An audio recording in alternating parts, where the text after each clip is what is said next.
Et sinon, toi, tu es Louviérois de naissance, Ouais. mais tu n'as pas toujours vécu à la Louvière. Non, non, j'ai fait le tour de la Wallonie, moi. Ouais. J'ai fait une quinzaine de villages. J'ai fait Marches-les-Écossines, Braine-le-Comte, Petit-Relais-Braine, Mons, Liège, Arlon. J'ai fait Bruxelles aussi. J'ai fait la Louvière. J'ai fait encore Anne-Saint-Pierre, Carnion. J'ai fait le tour de la Belgique. Ouais. J'ai Ok. vraiment bourlingué. Tu viens de quel genre de famille? Tu as vécu avec tes deux parents? J'ai vécu avec mes deux parents jusqu'à l'âge de mes 5 ans. Et puis bah, mes parents sont séparés.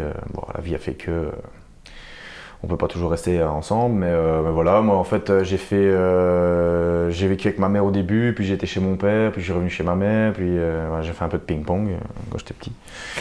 Et voilà quoi, j'ai vécu chez mes deux parents, mais on va dire que ça m'a pas aidé à me forger.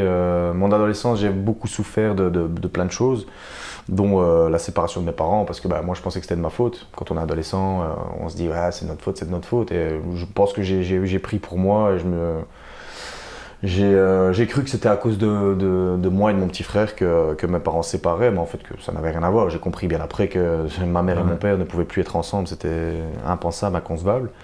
Mais voilà, c'était comme ça, voilà. Et j'aime autant, en fait je m'en fous, pour l'instant je m'en fous.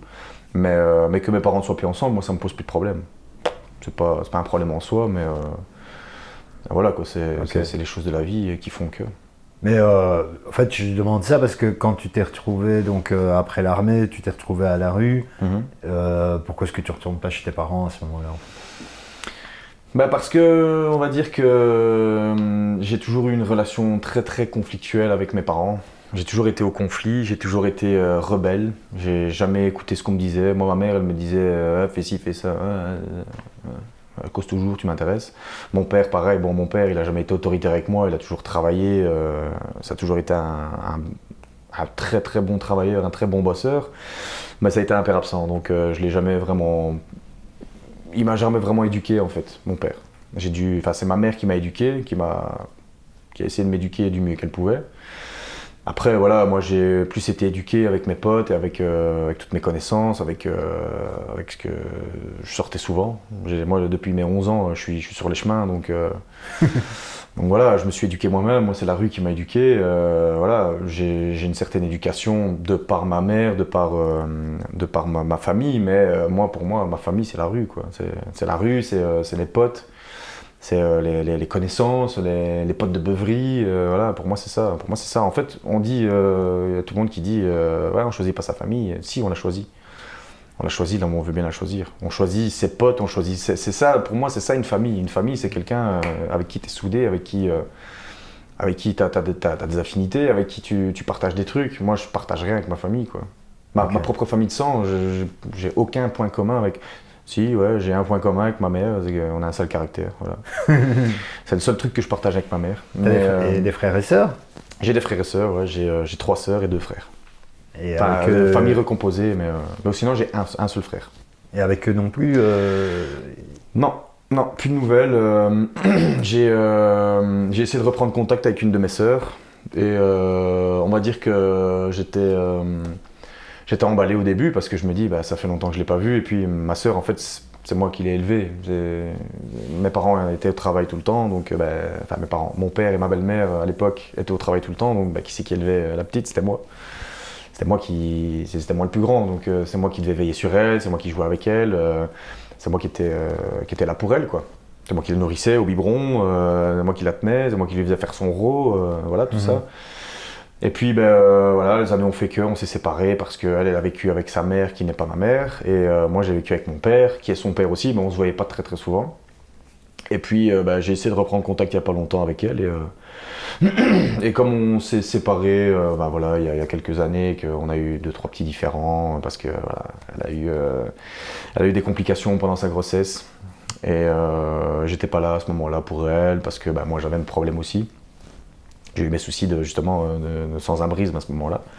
Et j'ai pas pu être là pour elle à ce moment-là. Elle l'a mal pris, elle m'a tiré la gueule et tout ça. Donc je lui ai dit, écoute, moi j'en pouvais rien à ce moment-là. J'aurais bien voulu être là, mais malheureusement c'était pas possible parce que j'ai eu mes problèmes aussi. Donc voilà, j'ai essayé de reprendre contact et on va dire que pendant 2 mois ça a été, j'ai repris contact, on a discuté par SMS, mais après je voyais qu'elle n'était pas plus emballée que ça de me voir, donc j'ai laissé tomber. C'était peut-être pas le moment, c'était peut-être pas... Ok, donc ouais, pas beaucoup de liens familiaux quoi. Non, j'ai jamais vraiment été famille moi en fait. Enfin, comme tu as dit, ta famille... Ma famille d'adoption, que mes tu potes, t'es créé. oui. Ouais, Voilà. Ça oui, eux, je suis toujours là pour mes potes. C'est vrai que j'ai pas vraiment été là pour ma famille parce que j'avais pas l'impression qu'ils étaient là pour moi non plus. Donc, je veux dire, c'est donnant. Moi, avec mes potes, c'est comme ça. Moi, mes potes qui m'aident, ceux qui m'ont toujours aidé, je suis toujours là pour eux, tout le temps. Ouais. À n'importe quelle heure de la nuit, du matin, à 3h du matin, encore il n'y a pas longtemps, à 3h du matin, il y en a un qui s'embrouille avec sa mère. Il me dit « Ah frère, je peux venir chez toi ?» Oui, bien sûr. Bien sûr, tu m'as hébergé pendant 1 an et demi. Bien sûr que tu peux venir chez moi. C'est comme ça, on s'aide, on s'entraide entre potes. Si tu t'embrouilles avec ta mère et que tu n'as nulle part où aller, oui, bien sûr, viens chez moi. Voilà, c'est comme ça. Ouais. Alors, tu as parlé de ta passion pour le chant. Tu chantes toujours Michael Jackson. Ouais, t'es un fan de Michael Jackson ? Fan de lui, du personnage, pas vraiment, parce que ouais, je sais qu'il y en a, mais je sais qu'il y en a qui sont Michael Jackson, faut pas toucher, c'est le king de la pop, machin. Bon, lui, il s'est permis de toucher des enfants, donc n'allons pas trop loin. Mais non, j'aime bien ce qu'il a fait, j'aime bien son parcours musical, parce que c'est un génie de la musique. Hein. Enfin, c'était un génie de la musique, mais voilà, c'est le gars qui a quand même révolutionné les clips musicaux. C'est lui qui a fait les longs métrages en clip. C'est le premier avec, je pense que c'est Thriller ou Bad, je sais plus exactement. C'est lui qui a fait les premiers longs clips qui duraient 14-15 minutes. À l'époque, c'était les gens étaient comme ça devant MTV. Donc voilà, c'est le premier. C'est un précurseur, c'est un pionnier. Michael Jackson, c'est qui ne connaît pas Michael Jackson? Celui qui ne connaît pas Michael Jackson. Allez dans les bouquins, quoi. Enfin, je sais pas. Non, mais de toute façon, est-ce qu'il existe quelqu'un sur Terre qui connaît pas Michael Jackson? Je pense. Ouais. Je pense. Ouais. De toute façon, il y a pas longtemps, qui c'est que je ne sais plus à qui j'ai dit tu connais un tel? Je connais pas. Alors que c'était quelqu'un de super connu. J'ai dit mais comment tu peux pas ne pas connaître cette personne? Elle est mondialement connue. Je ne sais plus c'est qui et je ne sais plus à qui je m'adressais. Donc pour te dire, et d'où est-ce que ça devient en fait cette passion pour le chant? Pour le chant, en fait, depuis que je suis tout petit. Je me souviens que ma mère, elle a eu sa première voiture, c'était une petite Toyota Starlet, modèle 84-85, je ne sais plus, un tout petit bac, on dirait une Mini grise, je m'en souviens. Et en fait, elle venait nous chercher à l'école à pied, à l'époque, mais on n'avait pas vraiment de musique. Moi, je me souviens pas de ma naissance jusqu'à mes 4-5 ans, je me souviens pas vraiment. Et une fois qu'elle a commencé à avoir la voiture, j'avais peut-être 4-5 ans. Et à partir de ce moment-là, quand elle est venue nous chercher en voiture, elle mettait de la musique dans la voiture. Je me souviens, c'était un poste à cassette. Pour ceux qui ne connaissent pas, les postes à cassette, c'était des trucs que tu devais remonter avec un crayon comme ça dans les trous, tu vois. Et en fait, elle nous mettait des sons qu'elle écoutait elle. Donc, c'était du Céline Dion, du Florent Pagny, du Pascal Obispo, de la variété française, du gala, de la techno, de la dance, de la trance. Enfin, soit ma mère, elle écoutait un peu de tout. Et voilà, je me souviens qu'elle nous mettait ces musiques-là et que apparemment, j'avais développé un certain talent pour chanter et j'avais une très bonne oreille en fait. Je savais tout imiter. J'imitais toutes les chansons et en fait j'imitais aussi Simba dans Le Roi Lion. Ah ouais. Et une fois j'ai chanté ça, enfin là c'était du côté de chez mon père.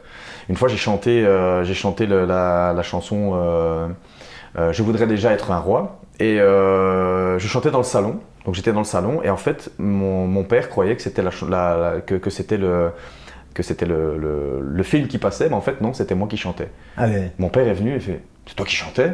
Eh ben oui, c'était moi qui chantais. Et depuis, en fait j'ai jamais osé chanter devant les gens jusqu'à mes 22-23 ans. Avant j'osais pas, en fait j'étais tellement timide que j'osais pas, j'étais très introverti et j'osais pas chanter devant les gens parce que j'avais peur J'avais peur qu'on me dise, oh, tu sais pas chanter, voilà, qu'on me critique, et j'avais pas la critique facile, j'aimais pas qu'on me critique, tout ça. Et puis, arrivé à un certain âge, je me suis un petit peu libéré. Oui et non, parce qu'au début, j'étais crispé. J'avais ma main dans ma poche comme ça, et je chantais avec mon micro très crispé, très tendu comme ça. Et en fait, il fallait que je me détende, parce qu'en fait, le chanter, on chante pas avec ça, on chante avec ça, on chante avec le ventre. Et je l'ai appris par après. Et voilà, en fait, une fois que tu es détendu, toutes les notes, elles sortent toutes seules. Enfin, quand tu as une certaine pratique, parce que moi je chante depuis que je suis tout gamin, depuis que j'ai 4-5 ans je chante. Après, voilà, ceux qui commencent le chant maintenant et qui se sont découverts peut-être une passion il y a 1 an ou 2 de ça, forcément ils doivent peut-être prendre des cours. Moi je devrais en prendre aussi, si je veux vraiment arriver à un certain niveau, forcément je dois prendre des cours. Mais moi j'ai tout appris à l'oreille en fait. T'as jamais pris de cours, quoi. J'ai jamais pris de cours de chant, jamais. Et jamais. Et ça, en même temps, ça coûte beaucoup trop cher. Ouais. Et puis tu chantais rien que pour toi en fait.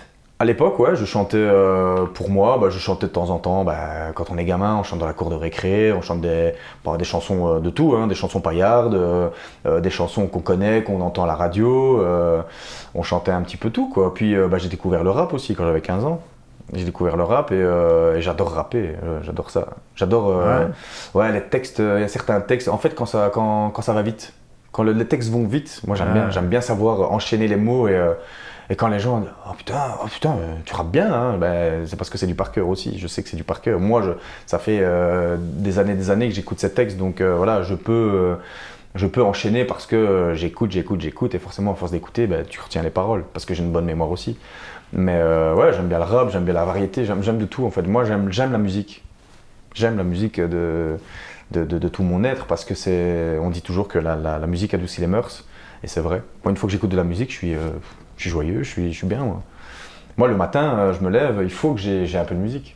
Il faut que j'ai de la musique. Moi le premier truc que je fais le matin, je me lève, j'allume ma PlayStation, je mets YouTube et je mets un morceau de musique, n'importe lequel.